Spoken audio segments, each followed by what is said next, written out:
Ya WRC mwaka 2025 yamekamilika, lakini kwa taswira tofauti. Biashara nyingi mjini humo, haswa za uchukuzi na uchuuzi, zikitajwa kuwa kivuno cha kiwango cha wastani. Mwanahabari wetu Willy Dennis Njiru amevalia njuga taarifa hiyo.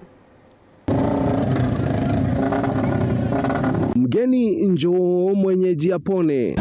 Ni pilka za tafuta, kila mmoja akitafuta njia ya kufika mbugani Hell's Gate kushuhudia awamu ya mwisho ya mashindano haya mwaka huu.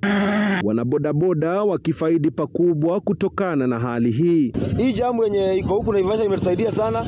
Juu magari zimefungiwa, so watu wa pikipiki inapenya hivyo, tunapata mavuno.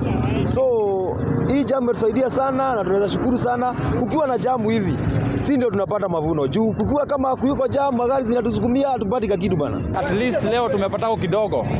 Hata kama si mingi sana inayotokolea.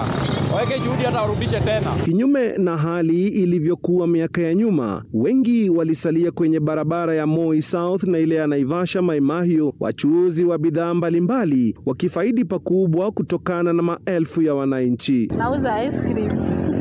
Huku watu wageni ni wengi. Safari dale zinatufurahisha, lakini hazina pesa. Watu hawana pesa, lakini tunang'ang'ana tu kidogo, hatuwezi kosa ya unga. Biashara iko sawa. Ndio sasa tunaso pole na mna hiyo.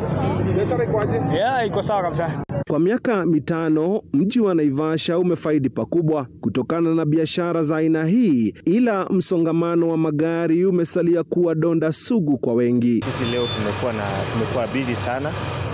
Kazi imekuwa mzuri na tumefurahia kwa sababu ya safari pia imefanya biashara imekuja hivi. Wageni ni wengi leo kwa hii Naivasha. Vipo kutoka Shell leo, vipo watu wamekuja vizuri sana, mpaka pikipiki wanajaza vizuri. So leo tuna appreciate watu wa pikipiki. Waziri wa michezo Salim Mvurya akiahidi nafasi za ajira miaka ijayo kwa kazi za kiufundi kwa magari haya. Willy Dennis Njiru, TV47, Naivasha.